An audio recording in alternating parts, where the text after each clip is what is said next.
Hello, hello. Hi, guys. um, I'm hoping someone will give me, a timer so we'll know. We got it? Okay. So we want to get started so we can stay on track and on schedule. We're so excited for you guys to join us this afternoon. It's going to be a plethora of information and networking. So we're so excited to get started. My name is Nina Parker. I am a television host from E!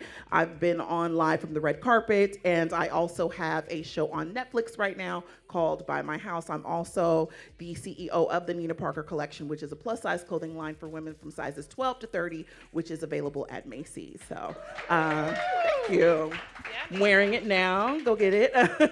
But I'm so excited to be with these wonderful, wonderful women on the stage right now, and we'll be able to dive in even deeper. But before we do that, typically, instead of just like reading a bio, I like people to introduce themselves. You can introduce yourself better than anyone else can. So I'm going to go ahead and let them take it away and let you know who they are, and then we'll get started.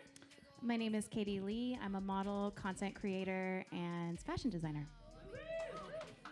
My name's Rayanne. I like to say I'm in the business of confidence. I want to inspire women to be their most confident selves through content creation, talking about fashion. I have a podcast. I think that covers it. What's the name of the podcast? The Confident Collective.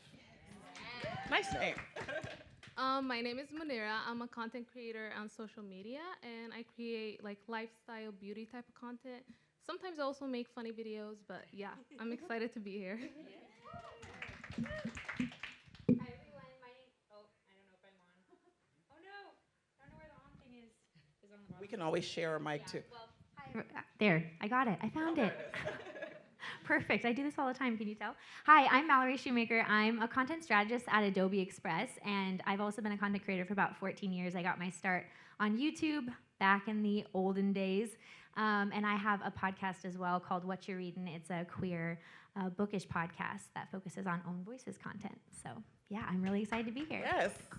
Nice hair color, by the way.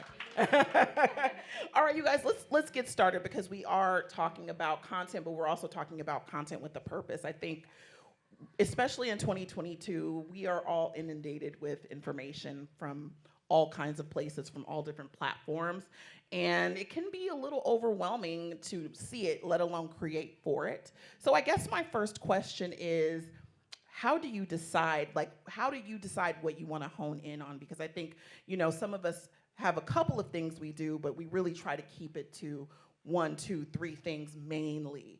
But let's start with you, Katie. What did you decide? I think it's kind of like everyday life. You have passions and hobbies, and those are the things that you really enjoy doing. So I just kind of took that and reflected it on my social platform. So for me, it was fashion and just like sharing my life as a plus size model, because a lot of the time, 6 years ago, there wasn't really a plus size model and what that was. And it was new for me too. So I was just excited to share that. And then I think, nowadays I just like to share whatever I like to do. I don't keep it limited or anything like that. So it's more broad for you. Yeah, now I'm like, okay, I'm going to do cooking. I'm going to do whatever. Because I think sometimes when you're really in it, it can affect you mentally, like in social media, oh, I have to do these things. And so now I'm just kind of like free for all. Just do whatever I want to do. What about you, Rand? Do you find yourself kind of doing a free-for-all, or do you have more specific things in mind when you post? I am similar to Katie, where it's a little bit of a free-for-all. My nature of sharing, I can only share what I'm like authentically feeling. And content creation is kind of an interesting job where your personal life, in a lot of cases, is very intertwined in the content that you're creating. So really the content I'm putting out is very reflective of my life at the moment. That could be like, what the hell am I doing in my dating life? Oh, I'm moving to New York. Like, how do you make friends in a new city? It's really like reflective of where I'm at. And I think women who are also going through those phases of life can identify with that. I wish I was one of those people that had a really great organized content calendar. I strive to do that, but it doesn't happen.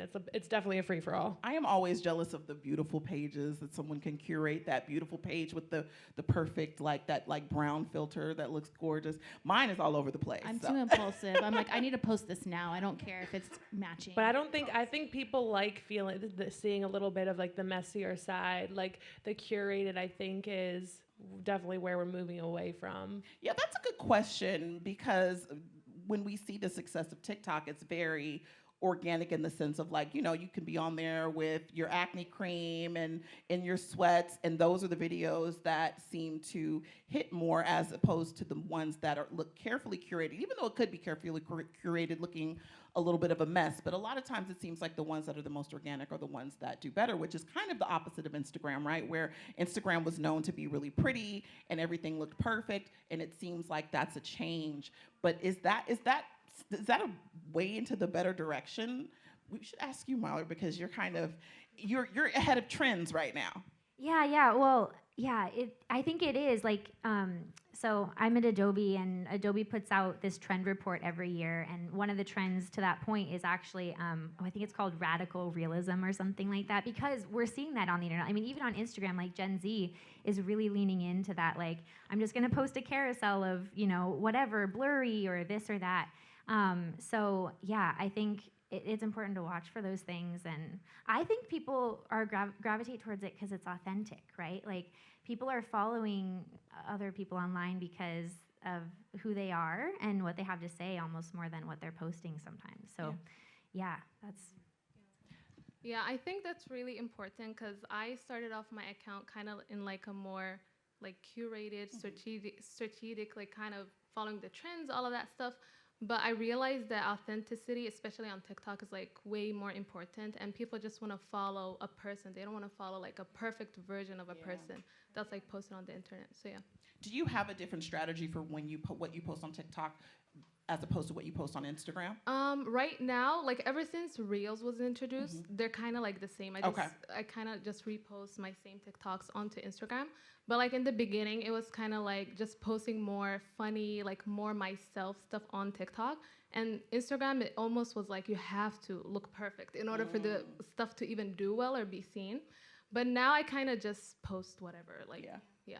Everyone seems to be getting sick of the perfection, I think, Yeah. on Instagram. And, you know, I think as we follow real lives, the real lives of celebrities, the real lives of people, and we see the struggles that they're dealing with, we've learned that what social media shows us is not always the truth. So I think maybe that's why people are striving to look towards different social, you know, places. Where do you guys see the future of, you know, social media and content creation? Because there are a lot of people who intertwine purposes, you know, with what they post. Kate, what do you think about the future where things are getting more organic? Is that going to be easier to translate a message? I think it changes all the time. Like when Reels came out, what was that, like a year ago? And Reels have already changed in the matter of a couple of, maybe, like it's already changed in a matter of those months of how you post it. So I don't know. I think it just is going to constantly change, but I think people are become personalities in a sense.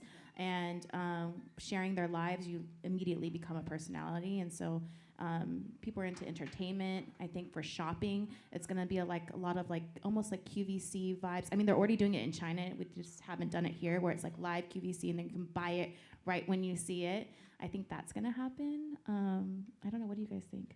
Yeah, I think too, people are looking for influencers or creators to use their voice as well. I think with the platform, you should be sharing causes that you're passionate about. And yes, as women, we can share like our the new dress we got that makes us feel amazing, but people also want to follow people who are passionate about making this world a better place, because in the world we're in right now, I just think you have to have something that you're contributing outside of just, you know, the beautiful content. I definitely think going into next year, I feel like more connecting in real life, like events. I feel like there's so much, people want to connect in person and take that to another level. I think like podcasting is going to continue to grow and really just where people are able to get a little bit deeper is my prediction. Yeah, I think something like adding on to the authenticity of content, I feel like lives are going to be like a huge thing because audiences are like more likely to watch those because it's just a person like unrehearsed just doing their own thing. So yeah, I feel like lives are going to be a huge thing, and as well as short form content, I think. speaking of the lives, like, is that, do you do that personally? Is that a way that you find? Because engagement is a big deal too, and I think Yeah. sometimes people find it hard to figure out the best way to engage. Do you find that that's something helpful for your platform? Yeah, I think I do. I don't do them very often, but whenever I do, my audiences are like super supportive, and whatever I'm doing, whether I'm like making breakfast or doing my makeup, they just like to watch it. And yeah. I was going to say too, I think another thing people are looking for, and I'd be curious to hear your thoughts on this, is positivity. The area of work that I get to do at Adobe is working with brand partnerships and like community partnerships with our ambassadors. And we just did, we're a partnership with Pinterest. We have a partnership with Pinterest, Adobe Express does. And I spoke at Max with Pinterest, and I'm just a huge Pinterest nerd. Like, I feel like Pinterest is also a secret platform that we should all be using more, because they actually do stand up for those things that we're looking for too, right? Like, they've banned diet ads on the platform, like different things like that, like making stands that some of the other platforms aren't doing. And I don't know, I think positivity is another thing that I look for personally when I'm looking to follow someone, or like a space to feel safe in, you know? And that's great to know, because I think sometimes, I didn't know, for Pinterest in my mind, I have it, but I only use it for certain things, like maybe a recipe or, something for beauty. So that's great to know that they're actually making that stand and using their platform, because that may make people want to utilize it more in that space. Because I think right now we're all looking for spaces, especially on social media. I mean, you can only mute so much. Well, let's talk a little bit about inclusion and diversity, because I think, for me, I think of all types of inclusion. I think of, gender inclusion. I think of body inclusion. When I'm looking at something, I want to see myself represented. I don't really support a lot these days that doesn't have a type of inclusion. How do you guys decide how you want to utilize inclusion on your platform? Let's start with you, Anne. I think from, when it comes to like working with brands, I definitely think that like you have to look at who's on their page, what they're doing. And let's say it's a brand who maybe doesn't have the best track record, asking those questions of what are your bigger plans? Like, what's the bigger picture here? Like, are you just reaching out to me for like, what reason? Do you have a bigger picture in mind? And I think too, it's cool, like, you definitely get to see, I think, at like different events and things, who's in the room if you're working with a brand. One brand I get to work with is UGG, and I think they're doing such an amazing job when I'm in those rooms. I am around people who are like, it's just different ages, different ethnicities, different sizes, different styles. Like, you really feel, and I think that's kind of like the heart of the brand, and then you see that reflected. But I think you kind of just have to check in. Everyone will have a different process of deciding who they want to work with. And I think for me, with inclusion, I just try to, in my messaging on my page, speak more about body inclusion as like a curvy woman, and just empowering women in that way. Munera, what about you? So for me, I would say that like hijab representation is very important to me, and that was one of the reasons why I even started like my social media journey. Is because I've noticed on social media there was like barely anyone that looked like me, even like in the entertainment space and all of that stuff. So when me and my sister started together, and when we first got big on social media, we were thinking about like a way where we could bring like our hijab representation to like the mainstream media. So we came out with like our own hijab wearing cartoons, which was very cool. And we launched that on our TikTok like October of last year, and our audiences loved it. They were like, this is the first time they've seen like hijabis being represented in like a cartoon space. Yeah. And yeah, so that's something that we're very excited about that we've done. And now we're kind of working on pushing that more to like the mainstream, and like just getting like Disney and all of those companies to be on board. So yeah, that's the plan. Yeah, I mean, I was thinking about this morning actually. Like, I'm bringing kind of a different side to this, coming from sort of the corporate world a little more than more the behind the scenes content creator space. But working at Adobe, I think, is really cool because it's one of the first jobs that I feel like I've really been able to bring my most authentic self to work. And the work that I get to do as a queer person, like for Pride, we did like a collection of templates for Pride, and worked with queer influencers, and like got to write a blog post about that, and like being a part of that work and getting to champion the causes that I care about in a place like a corporate environment, like a workplace, is also really, really cool. And so I think that is something that is really important to me. And I don't know, I love that authenticity piece of it, that I get to bring that to work too. And you see everybody kind of utilizing, I think what's important and why your audiences are attracted to you is because you utilize the inclusivity and diversity to what's authentic to you. Because I mean, obviously you want to be an ally, but speaking to your life, you realize how many people relate to what you're going through, or the lack of representation is really important. And it's also like, okay, how long do I wait for someone else to do it before I do it? You know, one of the reasons I created Nina Parker collection was because I was like, okay, I just need a cute trench coat to wear. Nobody's making that. Can I make it myself? Just because I was having those issues. So I think sometimes your frustrations from what you're dealing with, there's thousands of other people dealing with those frustrations. And what I find is a lot of people don't say anything, or they talk within their own circle. But I think oftentimes when you're speaking outside of your circle is where the difference is made, because when you all frustrated together, but nobody's saying anything, it's harder to make the impact. But when one person speaks up, other people rally behind you as well. Do you find that to be your experience, Katie? I love saying things. I like calling people out. I went to New York Fashion Week, and I didn't really have a great time. I didn't see people like me in the room, size-wise, color-wise, and it was really discouraging. I couldn't get clothes. They didn't have my size. I couldn't get considered to even get fitted. So it was really disappointing, and I just wanted to tell people, like, even somebody you see on social that you might look up to is still having a hard time. You might be crying. I think I cried a little bit because, like, you know, it's discouraging. Some brands, like, I do look at some brands and I think, like, even Revolve sucks. Like, they, you know, people who say they're about plus and are not really about plus. It's obvious. I hate being a checked box, so I like performativeness of things. I like to, like, talk about that, because I can, like, with my PR background, I can totally see when brands are not authentic to what they're actually saying, and they're just checking boxes. And even as a model, I know when they're checking a box. If you look at beauty campaigns, you often see 5 women. One's, you know, African American descent, one's an Asian woman, one's a blonde hair, blue eyes woman, and then maybe there's somebody who's ambiguous in between who has brown hair, and maybe you'll get a plus girl, just maybe. Like, it's out there if you look at it. And so I like to talk about those things on my platform. And, you know, if more than one person talks about it, then there could be change, you know? Yeah, I think, you know, I'm of the business of speaking out. But, you know, and everybody utilizes their, you know, their platform in different ways. So I think there's a need for everybody, someone that may not be their strength. And sometimes I think just existing in that space can be helpful, you know?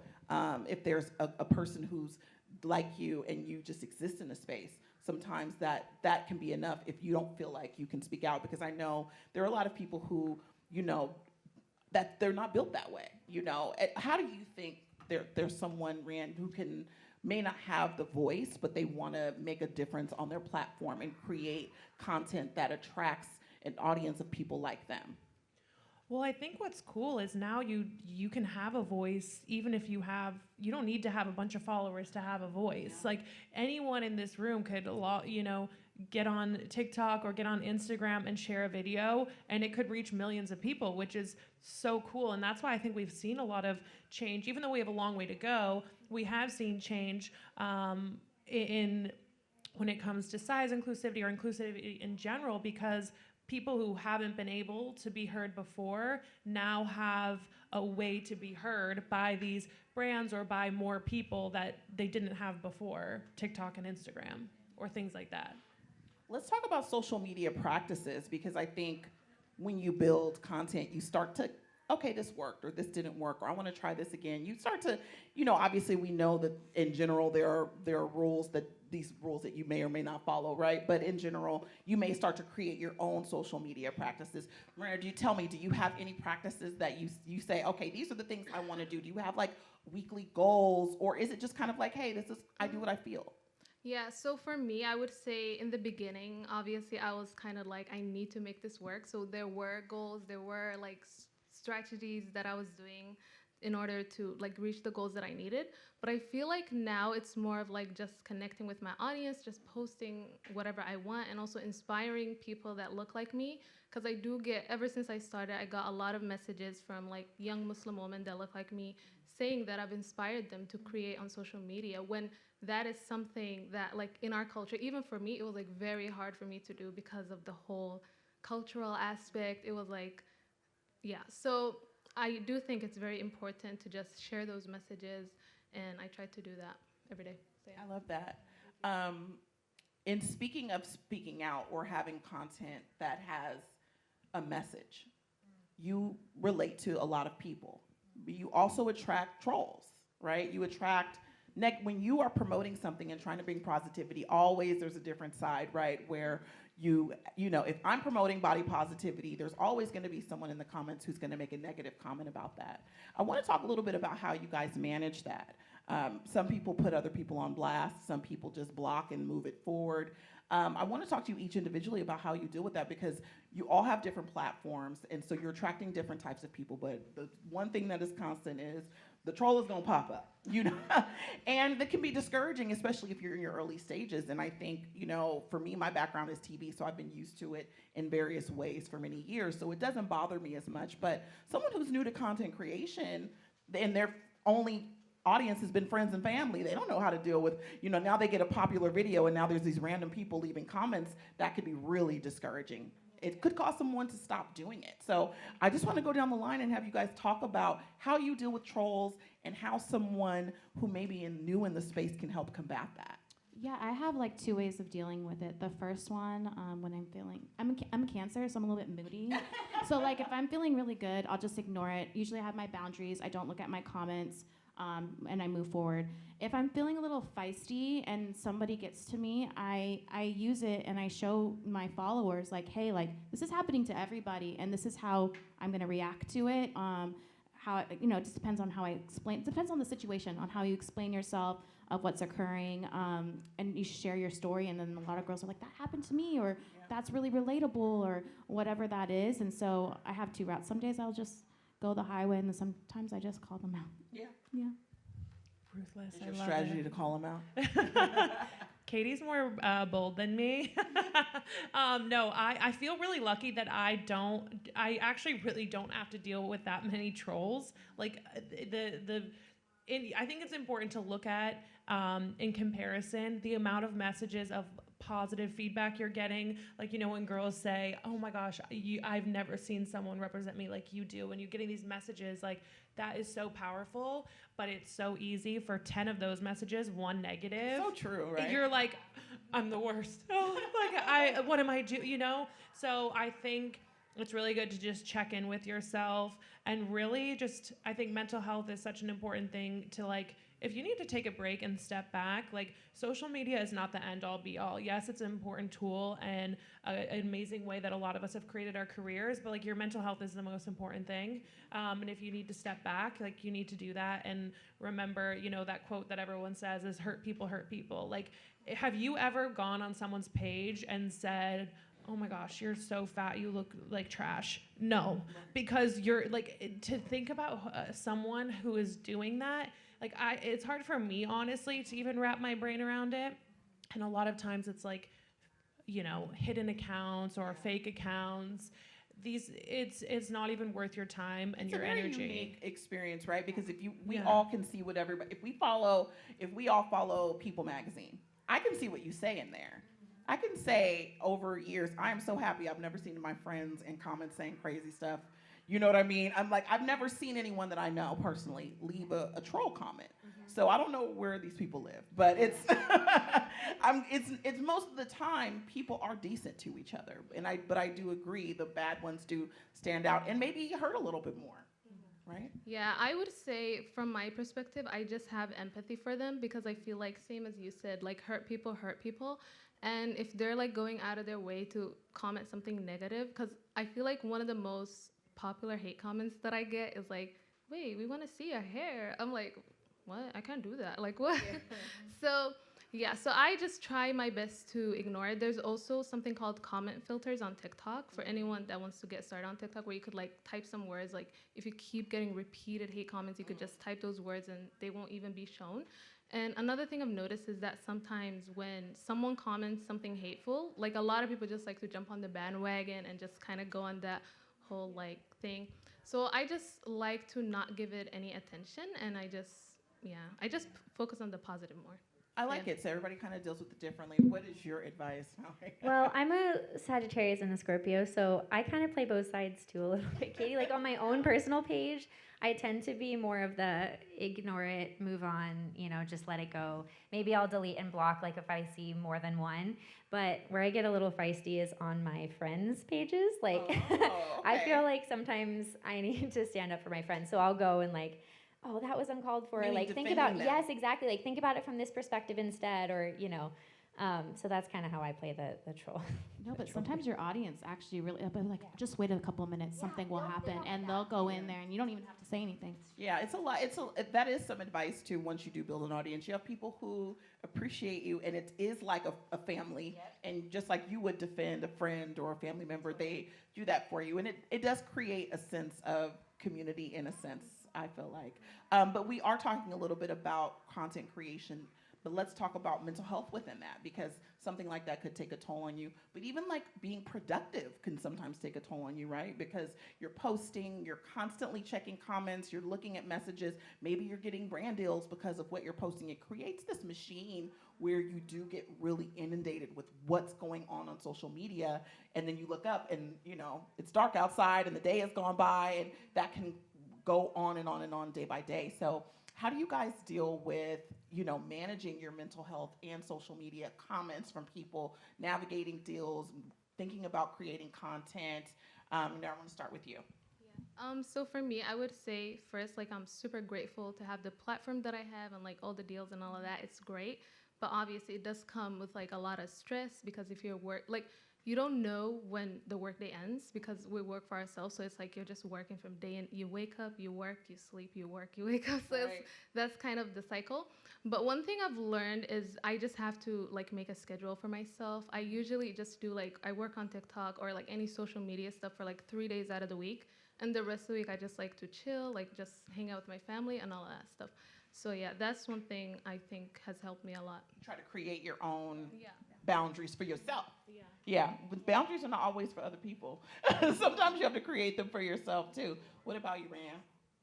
I think this is a hard one and something that I still really struggle with. I think like any entrepreneur, when you're so ingrained in your job, it's hard to I think sometimes our mental health is like the first thing we let slide. Mm-hmm. And I just think I wish I had a better answer, but honestly, this is something I'm struggling with. Like on the car ride over, my friend can tell you, I was like, oh my God, I'm so stressed out. Like there's so much going on, and I'm so thankful for all of it. Yeah. But I do think like you were saying, Munera, it's so important to have like work-life balance and really make sure to like unplug. And I think let go of this pressure of you're always needing to be creating. Yeah. Like you need to also make sure to have time to be like living your life outside of your phone and outside of social. I'm hearing boundaries again. So yes. That is the buzzword of 2022, but it's real. Yeah. I think it's interesting because this career is very new, so there's no like this is what you should do. You're kind of just like, you have to make it and create it on your own. I think boundaries are super important, and you kind of have to see what you are as a person and make those boundaries. Everybody's different. Her boundaries are different than my boundaries. But yeah, everybody works differently. I like to work 9 to 5, so I create a schedule. But also with content creation, it's a never-ending cycle. One day something's trending, and then it's not, and then you have to jump on the next trend, and the next trend, and the next trend. So you kind of just have to stop at one point and just be like, okay, I'm going to take this break. Right. I don't have to do every trend. No, you don't have to do every.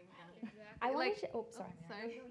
Yeah, I feel like the not doing every trend is something that took me a while to learn, because sometimes when you're in it, you don't even realize it, because I feel like all of these social media algorithms have made it so addictive for content creators and also consumers. So I feel like just realizing that you actually don't have to follow all the trends, and there will be a next trend, or you can make your own trend. Like, it's gonna work out either way. You So, alleviated pressure for me just now saying that. Like, because you do think, oh, I should do this. Everybody's doing, You get can ready still with me pop or off whatever. tomorrow, and you can pop off 2 weeks Exactly. from now. Go ahead, Mara. I was just going to add kind of to that point, like grace, I think is another really important thing for like yourself, but for others, but really for yourself, just saying like, okay, I'm going to take a day off and like, it's okay that I do that. And I'm going to give myself the grace to step away for a minute, and yeah. So it's like, it's similar to boundaries, but I think grace is really important too. I think it's also the world that we live in that we wake up and think everybody's sitting at the door and looking out the window waiting for us to make a move. And that's not really how, if someone posts like, hey, I'm back from a social media break, 9 times out of 10, I probably didn't notice, because we all have our own lives. I think sometimes we think there's more pressure to do things that we inflict on ourselves. The world doesn't stop if we don't post for a day or a week. I think, it's okay. And the way the algorithm is working these days, you might not see it for a week anyway. Right. I'm seeing stuff from 2 weeks ago on my timeline. So I think that alleviates a little bit of pressure. It obviously is important, but also like you can take your time and choose what you'd like to post. The pressure is very self-imposed sometimes. I also think like it's beyond like our jobs too. People in regular jobs are feeling it too with COVID, working from home. All the boundaries literally were gone. People were emailing at any time of the day. You had to answer on weekends. So I feel like everybody's feeling it, and everybody's trying to recreate boundaries. So let me ask you each, like, what you have coming up next. I mean, you're all working on multiple things, and I know your platform, like, you're married. You also have, like, there's all these different ways that you can go. When you envision yourself this time next year, where do you intend to have your platform take you? You know what? I don't answer this question because, when I got out of college, I became a publicist. Within a couple of weeks, I became a model. You know what I mean? And it's like I thought I had my 5 years planned. I thought I was going to be a publicist working for networks, which I did for a little bit. But then I became a plus-size model. And then I thought that was it for me. And then I became a content creator full-time. Everything is changing. So to even say, what am I going to do in a year? I have no idea. Hopefully my manager over there gets me some good stuff. She's great. So, like, I don't know. I'll leave it up to her. Okay. I think I definitely want to be doing more in-person events. We had our first live podcast in New York City. I love that. And it was so much fun to see all of like this community online in person. I think I was like very nerve-wracking, but it was so much fun. And I want to do some more like workshops and things to really bring the community together in person. It's like my favorite thing when girls come to our events and then they come to another one with a friend they met at the one before. And it's just, I think, really important to be connecting women. So I would love to be moving more towards in person and focusing on my podcast. I love that you want to integrate it, because some people solely want to just, I don't want to meet nobody, I want to stay on social media. But I love that you're integrating it because that seems healthy to me. Yeah. We'll see. Yeah. Fast forward to next year, you're like, I shut it down. What about you? So for me, I would say me and my sisters are currently working on writing our first book. So that's Oh, something. congratulations! Yeah, thank you. That's something I'm very excited about, and yeah, that's one of the things. And also, we're also working on pitching our cartoon series to like Netflix and Disney and all of that stuff. So yeah, that's pretty much it. And I'll just keep creating my content. So yeah. It really does give you, when you do create something that is yours, that was just your idea, and you see people take to it, that's got to be an incredible feeling to think, no one gave me this thing to do, I just did it myself and people resonate with it. It has to be, that's a really cool feeling, and I think it does inspire you to create even more, right? Yeah. All right, I'm excited to see that. I'm going to echo what you said, Raylan, and say in-person events. So, and I was thinking about this earlier when you were talking about like being in the room. I didn't think of this before I started working at Adobe or in tech. Like, I can be the person in the room on the other side. And so I just wanted to put that out there too as like a perspective. Like, I get to be the room and the person saying, the person in the room saying, do we have the right people for this campaign or the right people talking about this topic or this product? And so, if maybe in front of the camera isn't your thing, there's a lot of opportunity behind the camera too to be a voice to represent people. And I've kind of found my niche a little bit in that way. But yeah, more in-person events because I like being with the people who use our products and talking to our ambassadors and talking to people who really use this stuff, and like it changes their lives. I mean, we have a nonprofit team like that does amazing work, right? And those people, it's so enriching to me, like selfishly, to get to hear what everybody else That's is doing. a great point, So, because I think we've all seen, we saw this like horrible thing that happened right with Balenciaga, right, where there were all these people who should have caught something and no one did. And I think it's really important to say there are places like with you at Adobe where you're saying, hey, I'm in here and I'm making sure we have the right people so that we can make sure that the right things are being put out that speak the best way to the company. And so that's overlooked a lot. Trying. Yes, trying. Of course, nothing's going to be perfect, but it is important that we have, there are a lot of gatekeepers, and I think oftentimes the gatekeepers don't look like anybody here. And so it's important that when there are people who are discussing trends, that we are making sure that, like, hey, I don't have this voice, but this person does, and we need to get them a part of this company. I think you asked us a question earlier about how people who want to have a voice but maybe don't want to do social, and I think the great way of doing that is people who are in power, executives or people who are trying to be executives are booking people that look like me or look like you and are doing that in that aspect. Yeah, it's great. And again, you guys just existing and creating, it's inspiring. So, we're so excited about that. And I want to talk to you a little bit about trends, because I know that Adobe does like trend reports, but I'm interested in that because for me, sometimes I'm busy. And so I look up and something new has popped up. Can you tell me a little bit about how people can access something like that? Yeah, okay, I'll be nerdy for a second. So there's kind of two things. Cool. It is kind of cool. So Adobe does a trend report every year. It's the 6th year that they've done it.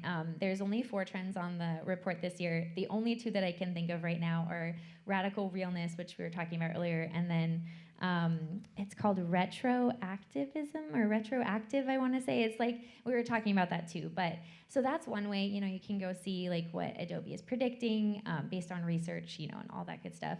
And then I specifically work for Adobe Express, which is a graphic design web-based program for people who don't do graphic design. So we call it the designer in your back pocket for content creators, really, and small businesses and nonprofits. And so that's another way, if you're creating content, we have a team of amazing designers who are all doing what we're talking about, like really trying to be diverse with the trends and, making sure there's representation.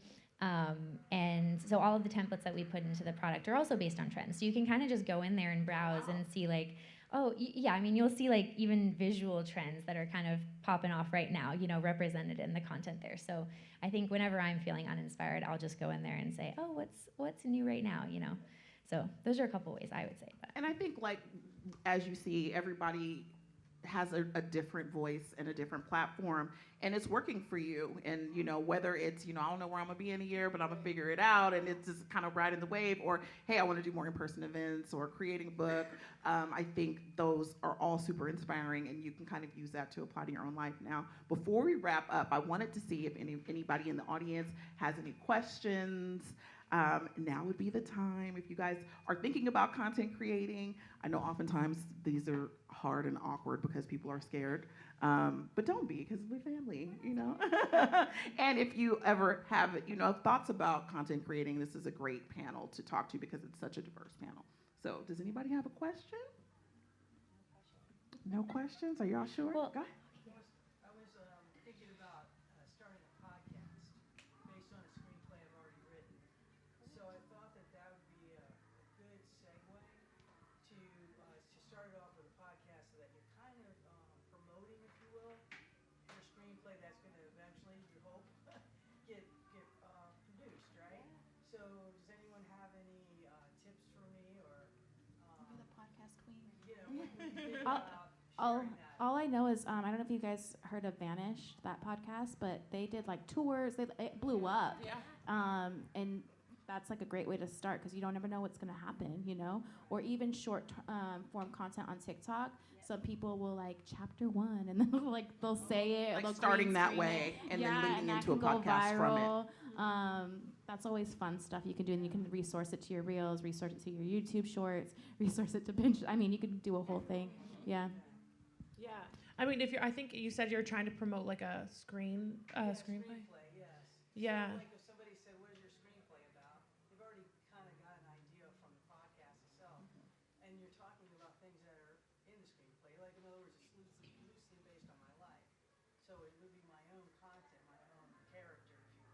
So I thought that sounds like to me a good way to get it started.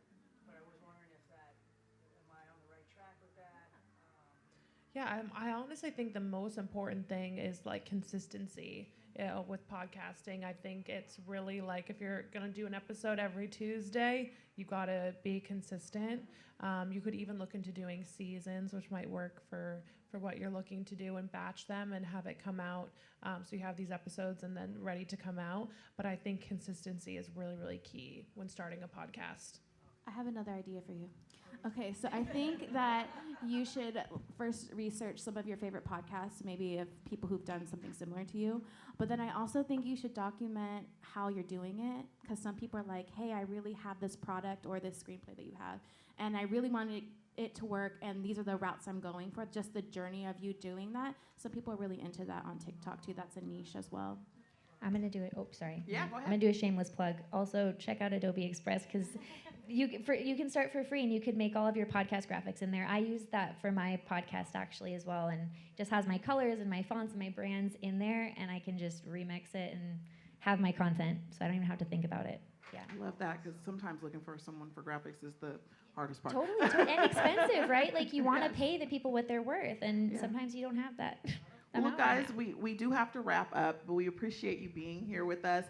Everybody here, I wanted you to plug your socials really quick, just in case you guys want to find us, talk to us. Maybe you were afraid to ask a question, you want to slide to the DMs real quick. But I just want to give everybody a chance to plug their social media, or where people can find you. Yeah, Instagram at Katie Lee, Katieli. I'm Rayanne Langus, RaEannLangas, across all platforms, and then also at The Confident Collective. Love it. At munera.aaa on Instagram and at Iconic Pink on TikTok. Love it. I'm at Mallory, Malaray, Mallory of Sunshine, on Instagram, and also follow Adobe Express for more inspo. Nina, what about you? I am the Nina Parker on all platforms. Don't check my TikTok. I'm still trying to figure that out. But on Instagram and Twitter, it is the Nina Parker. Support it. Or you can watch my show on Netflix. You guys, thank you so much. Thank you guys for being here.